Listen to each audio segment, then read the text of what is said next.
This podcast contains strong language and discussions about relationships, sex, and love. It may not be suitable for younger listeners. This is the Sex and Singapore City podcast, and I am Nick Selena. Hi, it's Nick Selena. Welcome back to another episode of my podcast. Hope you're all doing well. I shall request forgiveness for having a couple of weeks off publishing episodes. I was moving home, busy, no internet.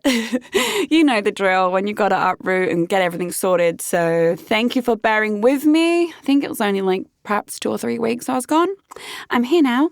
Yay! And I'm back. Yay! And this episode is Sex is Better Sober. Changed my mind. Okay, why do I want to talk about sober sex? Well, you see, what I didn't realize in my last long-term relationship was alcohol was in fact a prevalent third party of said relationship. When I first met him, it was just drink. Great, super fun. Champagne nights, champagne here, champagne there. Super fun. But it's all a blur of alcohol, right? And the guy used to love topping my drink up. Look, I love a drink. I'm not placing all the blame on him whatsoever.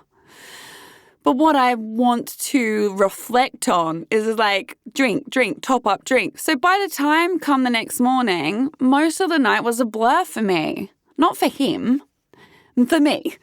Because I'm only little. So he'd regale, the sex we had, and I couldn't remember a fucking thing. Or I'd have, mimic, flashback, little bit, oh, yeah, I remember. And then as the relationship progressed, and obviously that little honeymoon phase dies down, and I'm like, look, bro, I'm getting fat. This is not sustainable for me. I don't drink this much, you know? And he'd drink, 4 times a week minimum. Saturday mornings, he goes off to bars on his own to drink. I kid you not. Whereas I don't do that, right? I'll have usually my aim is once or twice a week maximum, blowout nights. But, I don't get home from work and be like, oh, I need a glass of wine or anything. Judgment free, by the way, to those that do, but I just don't operate that way. I also can't do hair of the dog either.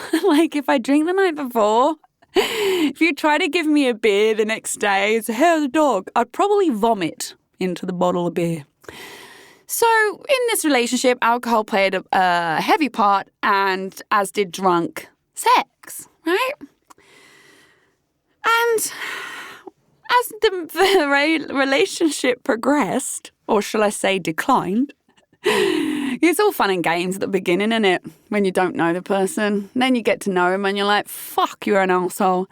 As the relationship progressed, what I soon learnt was that sober sex didn't really happen. Because he needed Viagra and all sorts of other things for sex to happen. He also just stopped having sex with me because he was in the devaluation stage of the narcissist cycle, which we all know and love. Not. So I also become the person at home that he didn't fancy and whatever. He was too busy screwing all of his other bitches. So the sex primarily was drunk, right? Drunk sex. Now, fast forward, I'm enjoying sober sex. And when I say sober sex, I mean I'll have 2 Coronas, right? Chilling out with the guy, 2 Coronas, and then we'll have sex. Oh my God. It's fire. It's fire sex, okay? The last time, I just was lying there and I was like, what? Have I been missing out on that for the last year and a half? Because fuck. We even went to high five about how great that sex was. High five. Well done. But it got me thinking the next morning, sex is actually better sober. And I was reflecting on the drunk, wild sex I had with my ex, and of course many, many times before with my previous partners. And it feels like we often go to alcohol to help lower our inhibitions when we were going to get physical with someone. You know, you go on dates, you'll be at bars having a drink, or you're at bars and clubs, you're drunk and you go home with someone. So alcohol does seem to play quite a large part when we are having sex. And actually, it also ruins the sex. So the sober sex, 2 Coronas was absolutely fine for me. I didn't want or need any more. I was just having such a good time. And I felt all the feels. So this is the main reason why I'm like, sex is so much better sober. I felt everything. Everything. It was like, yeah, everything. And I was thinking, well, if I was off my face, with my ex, what was usually happening, I wouldn't be able to feel this deep, Deep. Deep. Stop. Oh, Nick, stop. Yeah, it was huge. Stop. It was. And I just was like, wow, I'm really connecting with the act of sex. It was just fantastic. The other main point is you remember it. How many of us have woken up and looked at the person next to us, or even reminisce from the last night and someone's already left or whatever, and you're like, did I? Oh my God, I did. Can't even really remember if it was good or not, right? You can't remember. So say this guy or girl hits you up, you're thinking, well, I know I had sex with them, so I obviously fancy them, I must do, but you can't gauge whether even the sex is good. And that's like going back to my ex when I first met him. He'd come to a party. I was 5 hours in of bubbles, right? I was really knee deep in a housewarming party. He turns up, I'm already drunk. We go back to his, we drink more. He claims we fucked 4 times that night, but honestly, the year after of seeing the actual sex life, I now think that was, I'm calling bullshit. But I wouldn't know because I was so drunk. And I'm like, if we had sober sex the first couple of times, the first 2 months, the first 3 months, if I'd had proper sober sex, I might have realized that actually the sex isn't amazing, He doesn't last long. He needs external help, to get hard. I might have realized that, but I didn't because it was always drink-fueled. He would be secretly popping Viagras and then it would be like, oh my God, we had amazing sex. And I'd be like, la, la, la, la, la, isn't life great? No. So I couldn't really gauge if it was good or not.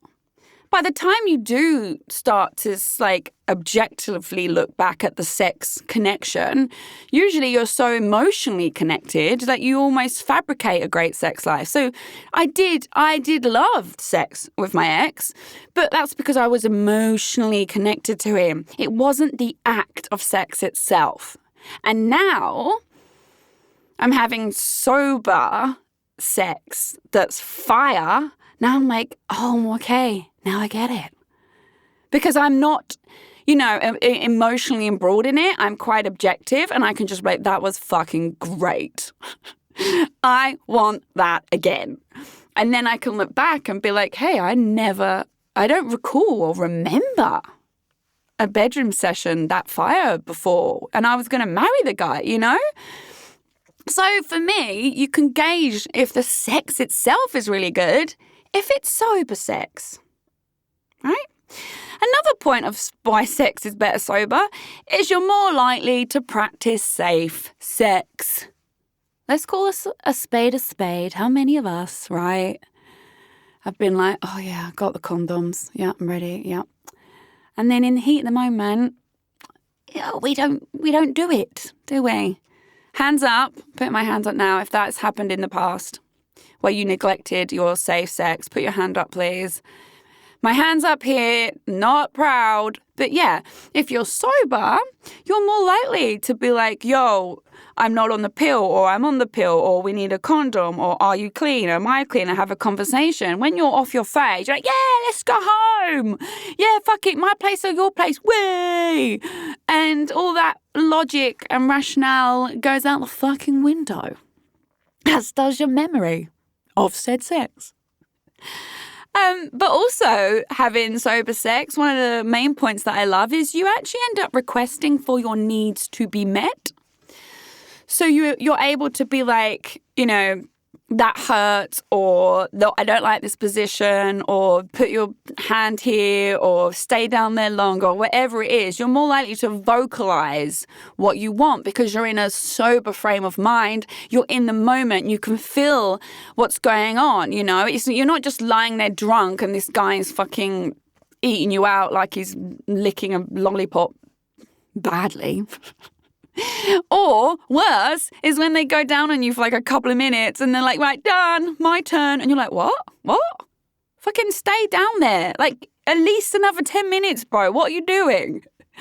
I used to fucking hate that about my ex. He was never like just stay down there.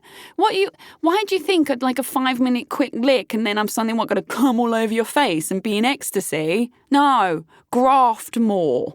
But it's almost like, oh, I know, I'll just lick it a bit and then I get to shove my dick in and come and then I'm the king of the world. Well, that went off on a tangent, didn't it? We're always learning, aren't we? But yeah, if you're sober, you can be like, yo, what you do? Stay down there.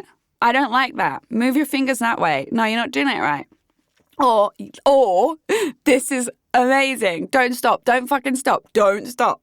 When you're a drunk mess, you're just more likely to not communicate that. You're just sort of all over the place, right?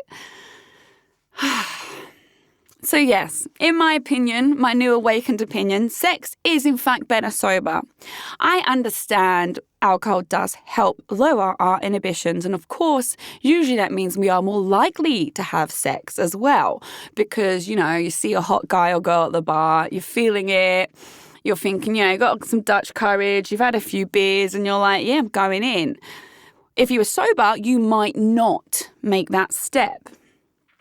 But that's all about self-confidence. That's something in, a different world entirely, about having self-confidence to approach someone and take rejection and know that's part and parcel of life.